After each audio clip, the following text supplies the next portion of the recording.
Hello everyone, welcome back to the session. My name is मेघना and I hope आप सभी बहुत बहुत अच्छे हो और अपने एग्जाम के लिए बहुत अच्छा से प्रिपेयर कर रहे हो। जैसे आप सभी को पता है, आपका 25 मई को अब यूपीएससी सीएसई प्रीलिम्स का एग्जाम है और आप सभी इसमें सी सेट का पेपर भी दोगे, राइट?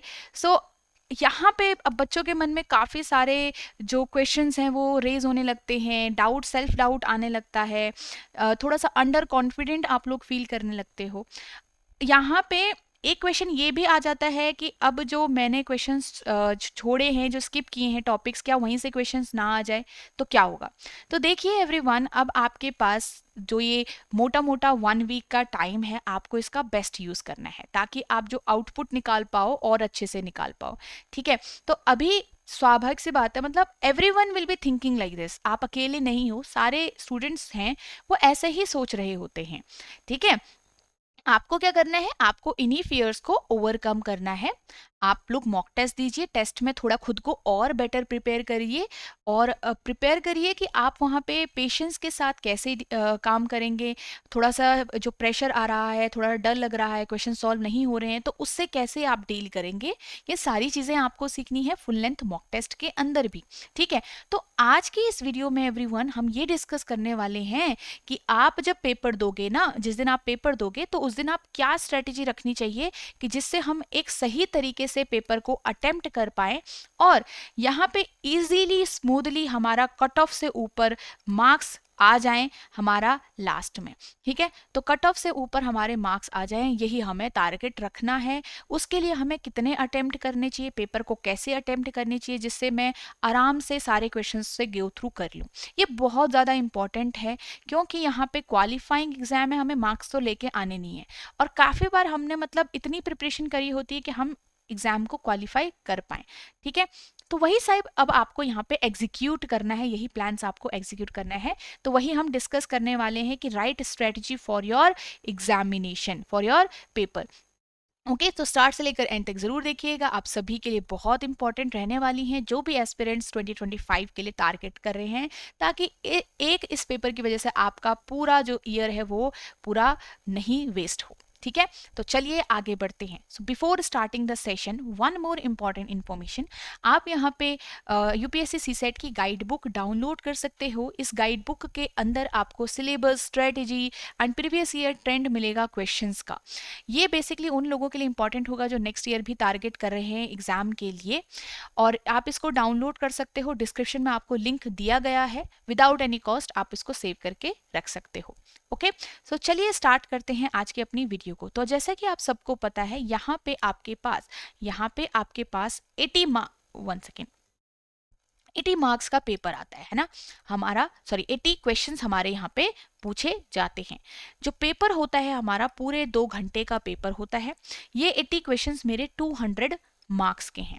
अगर मैं देखूं तो जो मेरा कट ऑफ होता है, जो मेरा पासिंग मार्क्स है, वो मेरा यहाँ पे 33 ऑफ 200 होता है। डेट इज मोर देन 66 मेरे पास यहाँ पे मुझे लेके आने हैं। तो मतलब 66 जो है मेरे पास, ये क्या है, कट ऑफ रहता है पहले से डिसाइडेड। अब ये मैं सोचती हूँ कि मैं भाई इन 80 क्वेश्चंस को इन 2 आवर्स के टाइम में कैसे सॉल्व करूँ। अब जैसे यही सेम चीज़ें आप अप्लाई करो, अभी आप अगर टेस्ट वगैरह दे रहे हो तो उनमें भी अप्लाई करो, ताकि ये सेम स्ट्रेटेजी आप एग्जाम में अप्लाई करोगे। ठीक है, तो कुछ नया एक्सपेरिमेंट मत करना एग्जाम में। पहले से जो सोचा समझा स्ट्रेटेजी हो गया, प्लान करके चलोगे ना, वही चीज़ आप अप्लाई करना एग्जाम में भी, तभी आप बहुत अच्छे से पेपर को दे पाओगे। ठीक है, तो सबसे बेस्ट स्ट्रेटजी यही होती है कि आपको जो ये 2 आवर्स का टाइम है, इसको समझ के चलना है 1:1 में। कि कोशिश करिए कि जो ये पहले का 1 घंटा है, इसमें आपके ज़्यादा से ज़्यादा क्वेश्चंस और आसान से आसान क्वेश्चन सॉल्व हो जाए। ये जो पहले का 1 आवर है, ठीक है, तो 1 आवर बाद में, 1 आवर पहले आप लगाए। ठीक है, तो पहले का जो ये क्वेश्चन है वो आपका सॉल्व हो जाना चाहिए यहाँ पे। ठीक है, काफी आसान क्वेश्चन। अब ये कैसे चूज करोगे, तो हमेशा याद रखना, जो आप पूरे 80 क्वेश्चन है एक साथ पहले नंबर से तो शुरू नहीं होगे ना। आप पहले 5 मिनट्स लीजिए सिलेक्ट करने के लिए, फर्स्ट 5 मिनट्स लीजिए क्वेश्चंस को सिलेक्ट करने के लिए। टिक मार्क लगा दो ना, पेपर है आपके पास तो पेपर पे टिक मार्क लगा दो कि ये क्वेश्चन आप सॉल्व करोगे भाई, है ना, ऐसे तो करोगे। उसके बाद जो आसान क्वेश्चन जो आपसे सॉल्व हो जाते हैं, बस ये देखो कि आप कहाँ पे हो, है ना। अपने को तो पहचानते ही होंगे आप, कि आपसे जो क्वेश्चंस आपको जो डुएबल लग रहे हैं, आपको जो डुएबल इजियर लग रहे हैं, वो आप पहले निकालो और उनको सॉल्व कर दो, ठीक है। फिर बाद का जो ये सब सॉल्व कर लिया आपने, जब आपके पास टाइम बचेगा, फिर उन क्वेश्चंस को पिक करिए जिनको आपको लगता है जो थोड़ा सा टाइम लेंगे, क्वेश्चंस जो आपके that will take some time, जो कुछ टाइम आपका लेंगे बट आपसे सॉल्व जरूर हो जाएंगे। बट याद रखना कि ये वही क्वेश्चंस आप पिक करोगे जो टॉपिक्स आपने अच्छे से कवर किए हैं, जिनकी आपको अच्छे से नॉलेज है, और आपको लगता है थोड़ा सा दिमाग लगा के आप इनको सॉल्व कर लोगे। क्लियर है, ये चीज आप लोगों को याद में रखनी है। तो पहले टिक मार्क जरूर करना, सिलेक्ट जरूर करना क्वेश्चंस को, ताकि आप पूरे पेपर से गो थ्रू कर चुके हो। क्योंकि यहाँ पे एक स्टूडेंट ने देखो अभी कुछ टाइम पहले ही क्वेश्चन पूछा था कि भाई 80 क्वेश्चंस तक मैं जा ही नहीं पाता हूँ। तो ये काम करना ही नहीं है, क्योंकि बाद में आपको पता चलता है कि बाद में कुछ कुछ क्वेश्चन थे वो आसान थे, मैं तो आगे ही फंस गया, राइट। तो ये वाला करना ही नहीं है, पहले 80 क्वेश्चंस को गो थ्रू जरूर करिए, और स्टार्टिंग में आप वही क्वेश्चंस पिक करिए जो डुएबल इजियर हैं। ऐसे कुछ क्वेश्चन जरूर मिलेंगे, और कोशिश ये रखिए कि पहले वाले जो आप क्वेश्चन चूज कर रहे हो उसमें ज्यादा से ज्यादा क्वेश्चन आप सॉल्व कर पाओ। अब यहाँ पे काफी स्टूडेंट का ये कहना होता है कि मैम हम क्या करते हैं कि काफी लोगों का जैसे कॉम्प्रहेंशन बहुत स्ट्रांग रहता है, उन्हें लगता है हमारा कॉम्प्रहेंशन सही है और हम कॉम्प्रहेंशन से स्टार्ट करने वाले हैं। तो ये गलत स्ट्रेटेजी नहीं है, दिक्कत नहीं है इसमें। बट अगर आप सारे पेपर से, क्योंकि आपको पता है यहाँ पे कोई सेक्शन का नाम तो दिया नहीं होता है, आपके मिक्स्ड क्वेश्चंस आते हैं मैथ्स कॉम्प्रहेंशन रीजनिंग के, तो आपको क्या आप वहां पे से एक एक करके पहले छांटोगे कॉम्प्रहेंशन कहाँ कहाँ है, तो ये प्रोसेस थोड़ा हमारा मोनोटोनस हो जाता है। हम चीज़ों को थोड़ा सा, हमारी जो रीडिंग स्पीड है वो धीरे धीरे स्लो भी हो सकती है, राइट। तो आप, कोई दिक्कत नहीं है, आप स्टार्ट कर रहे हो, बैड स्ट्रेटेजी नहीं है, बट आप स्टार्ट तो तभी कर रहे हो ना जब आपको कॉम्प्रहेंशन डुएबल लगता है। तो आखिर में बात तो वही हो गई कि आपने डुएबल क्वेश्चंस अप्लाई निकाले हैं। तो भाई कोई दिक्कत नहीं है, आप इन कॉम्प्रहेंशंस के बीच में कुछ कुछ रीजनिंग के क्वेश्चंस भी पिक कर लो ना, और कुछ कुछ क्वांट्स के क्वेश्चंस भी पिक कर लो ना। क्या दिक्कत आ रही है? ज्यादा से ज्यादा सपोज आपने कॉम्प्रहेंशन के ही पिक किए, क्वांट रीजनिंग के नहीं किए, तो कोई बात नहीं, आप मिक्स लेके चल लीजिए, ठीक है। तो अगर आप कॉम्प्रहेंशन से स्टार्ट कर रहे हो तो ये ट्राई करो कि बीच बीच में रीजनिंग और क्वांट्स का भी रीड कर रहे हो और आपको लगा है कि ये आसान है, तो वो आप सॉल्व जरूर करो। ओके कई बार क्या होता है कि हम कॉम्प्रहेंशन सॉल्व करते रहते हैं और हमें लगता है बहुत अच्छा सॉल्व हो रहा है, पर मेरे पता चलेगा कि मुझे कि 1.5 घंटा निकल चुका है मेरा कॉम्प्रहेंशन करते करते, राइट। तो ये नहीं होना चाहिए, this is not the right strategy, इसलिए ठीक है। तो मिक्स लेके चलिए, आपके लिए बेहतर रहेगा, बेहतर स्ट्रेटेजी रहेगी, और इसको अप्लाई करिए। अब आपको अगर लगता है कि कोई इससे अलग स्ट्रेटेजी और इससे अलग चीज आपके लिए मतलब आपके लिए वर्क कर रही है, तो आप उसी पे स्टक रहिए, कोई दिक्कत की बात नहीं है। क्योंकि हर एक इंसान का, हर एक इंडिविजुअल का डिफरेंट डिफरेंट कैपेबिलिटी होती है, और आप लोग अलग अलग होते हो ना, तो आप अपने को खुद से, आप खुद को ज्यादा अच्छे से समझते हो। तो जो आपके लिए वर्क कर रहा है, apply those things. But yes, अगर किसी को कंफ्यूजन है तो आप लोग ये चीजों को यहाँ पे अप्लाई कर सकते हो, एग्जीक्यूट कर सकते हो। बट यस, याद रखिएगा जो प्लानिंग आपने पहले से करी कि पेपर ऐसे अटेम्प्ट करूंगा, वैसे अटेम्प्ट करूंगा, वही चीज एग्जीक्यूट करिएगा एग्जाम में भी। अगर कुछ नया एक्सपेरिमेंट करने बैठोगे तो कुछ नहीं होने वाला, फिर वहां पे प्रेशर ही फील होगा। ओके चलिए, एंड यहाँ पे अगर हम बात करें टारगेट स्कोर की या टारगेट क्वेश्चंस की, तो मैं टारगेट अटेम्प्ट्स की बात करूंगी कि अपना अटेम्प्ट्स अगर आप रख रहे हो तो 40 से 50 के बीच में रखिए, ताकि अगर आप कुछ गलत भी कर रहे हो, वैसे तो एक्यूरेसी रखनी है, कोशिश यही रखो कि एक्यूरेसी रखनी है ना, एक्यूरेसी बहुत इंपॉर्टेंट है, चाहे वो कॉम्प्रहेंशन हो। बट एक मार्जिन अगर हम लेके चलें कि कुछ अगर गलत भी होता है, तो इन क्वेश्चंस के अंदर आपका 4 से 5, अगर 50 कर रहे हो तो 6 7 8 9 क्वेश्चन आपके गलत हो सकते, कोई दिक्कत नहीं है। बट अगर 40 तक कर रहे हो तो कुछ क्वेश्चन गलत होंगे, 3 4, कोई दिक्कत की बात नहीं है। तो एक मार्जिन सेट करके चलो अपने हिसाब से, ठीक है। तो टारगेट अटेम्प्ट्स रखिए 40 to 50। ओके कोई दिक्कत की बात नहीं, आपको 80 क्वेश्चन, 70 क्वेश्चन नहीं करने, ठीक है। तो इतना टारगेट रखिए, अच्छे से स्मूथली चीजों को कवर करिए। सो आई होप आपको ये सारी चीजें अच्छे से समझ में आ गई है, आप ये सारी चीजें अप्लाई करोगे अपने एग्जाम में और अच्छे से पेपर को दोगे। याद रखो अभी ये 7 डेज है, थोड़ा बहुत टेस्ट दीजिए और प्रैक्टिस करिए, जितना रिवीजन हो सकता है उतना रिवाइज करिए टॉपिक्स को। रिवाइज आप लोग पता है कैसे करते हो, आप लोग कहते हो कि मैम क्वेश्चंस घर पे तो सॉल्व होते हैं, पेपर में नहीं होते। तो पेपर में तभी नहीं होते ना क्योंकि घर की रिवीजन इतनी अच्छी नहीं है। हम लोग क्यों बोलते हैं कि प्रैक्टिस ज्यादा करो, क्योंकि जो सम्स होते हैं, जो क्वेश्चन सॉल्व वाले होते हैं, उन्हें प्रैक्टिस चाहिए होती है बहुत, ताकि आप जब एग्जाम में सॉल्व कर रहे हो तो एक नजर में आपसे सॉल्व हो जाए। ऐसा वाला।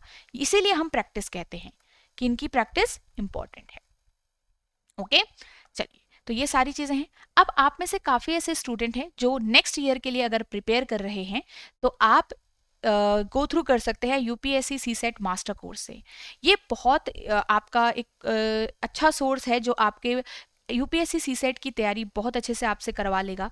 और यहाँ पे आपका ये सारी चीज़ें आपको कॉम्प्रिहेंसिवली कवर हो रखी हैं इस कोर्स के अंदर। तो आप कंसिडर कर सकते हैं, this will be the very helpful course for your preparation in maths, reasoning and English. यहाँ पे आपकी लाइव क्लासेस आपको मिलती हैं, ठीक है, जो आपके पास एग्जाम से पहले आपकी होंगी। आपकी कॉन्सेप्ट क्लासेस आपको मिलती हैं जो रिकॉर्डेड क्लासेस होंगी, ठीक है, जैसे आपका मैथ्स का हो गया, इंग्लिश का हो गया। तो हर एक चैप्टर को बहुत जीरो लेवल से यहाँ पे पढ़ाया गया है। देन आपके यहाँ पे मॉक टेस्ट भी होंगे, ठीक है, आपके मॉक टेस्ट यहाँ पे इन्वॉल्व रहते हैं। ओके, जैसे आपका सेक्शनल मॉक टेस्ट हो गया, चैप्टर वाइज टेस्ट हो गए, तो आपके सारी चीजें यहाँ पे इंक्लूड रहती हैं।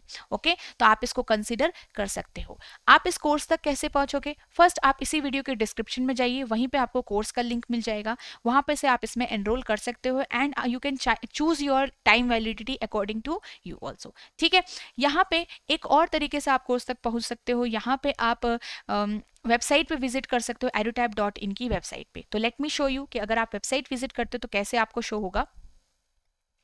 तो आप edutap.in की वेबसाइट को विजिट करोगे तो आपको यहाँ पे से कोर्सेज पे चूज करना है, ठीक है, कोर्सेज पे आपको सीसेट कोर्सेज चूज करना है। तो इस तरीके से ओपन हो जाएगा।